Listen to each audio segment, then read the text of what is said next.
Judge Merrick Garland moved by even the suggestion that he could become a Supreme Court justice. The question is, will it move any farther along than this part of the process? An uphill climb, to be sure. It is all about politics of the ugly variety. For us to discuss, Democratic Senator from Delaware, Chris Coons. He sits on the Senate Judiciary Committee, has come out in favor of Hillary Clinton, but that's not really relevant for this discussion. So what do you say? Let's do this point for point. I will adopt the side of the opposition, and you make the case for why there should be a hearing on this. Please, you go first.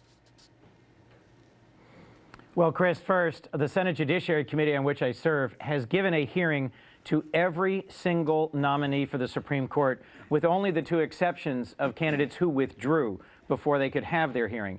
I think this is a new level of Republican obstruction, to refuse to even meet with Judge Garland.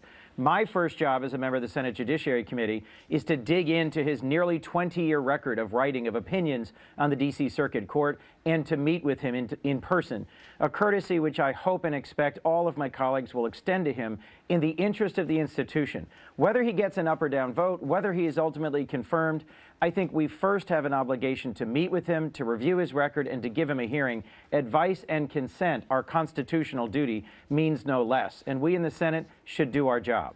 Well, the way we're hearing it from the Republican side, they're saying, look, we're sure he's a very nice guy. Some of us know him, and we can confirm that. He's very competent. Don't want to waste his time because we're not having a hearing. To support your side of this, Senator, polling suggests 58% of Americans say President Obama should nominate someone to fill the Supreme Court vacancy. They do not say there should be a hearing. And when you break it down by party, you got Democrats at 82%, Independents at 59%, Republicans at 29%. And really, it's that 29% that they're playing to in the GOP right now. When you do ask them, the poll of the Senate hearing, should Senate Republicans hold hearings on Obama's nominee, you get 66-32. But again, it's all about that party. It's about the Republicans not wanting this. And their main line of rebuttal, as you know, Senator, is this. Don't pretend that you're aggrieved. You did the same thing. Schumer said the exact same thing back in 2007. Joe Biden suggested the exact same thing when you were the out party. We're not going to give you a hearing on a vacancy so close to when you may lose the White House. Well, that's not accurate. In election years, hearings were given to important nominees, even in hotly contested election years, for circuit judgeships, for Supreme Court judgeships. Not the same. Not the Supreme Court. Not the Supreme Court. Supreme Court's the big ticket. The big ticket, Senator. The idea, Chris, that we wouldn't even meet with him, wouldn't even conduct a hearing, I think is literally unprecedented. There was a confirmed Supreme Court justice in the election year of 1988. And when Joe Biden was the very able chairman of the Senate Judiciary Committee, I will agree with you, the Supreme Court is higher and more important, but circuit courts make an awful lot of important decisional law, and he always gave hearings, even late in an election year.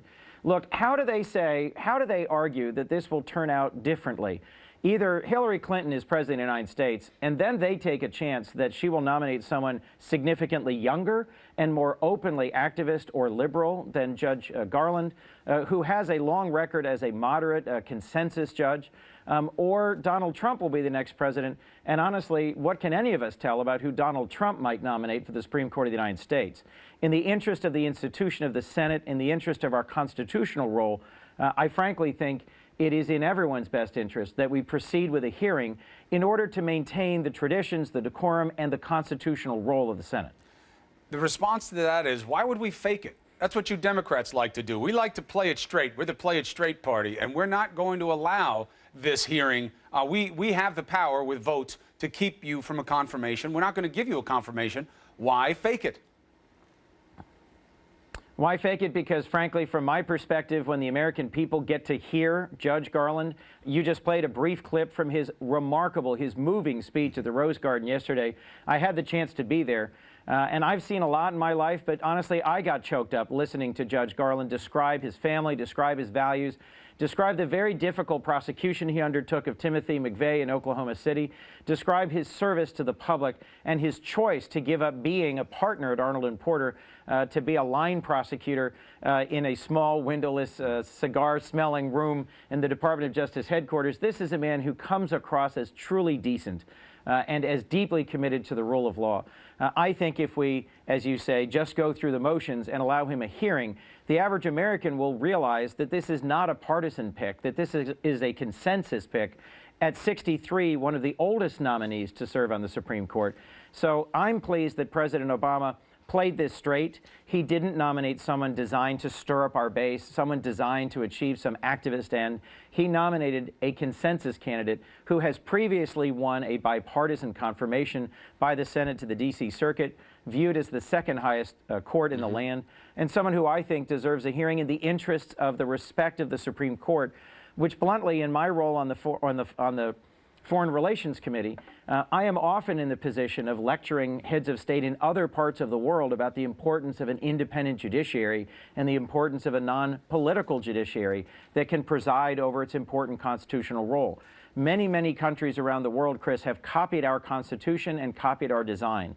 And when they see us over-politicize something as important as a Supreme Court pick, it has an unfortunate secondary consequence for our standing in the world and for folks looking at whether or not our constitutional order can actually function, even in an election year.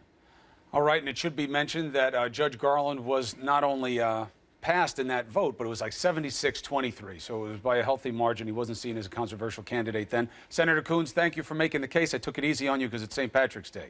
You can thank him for it. Thank you, Chris.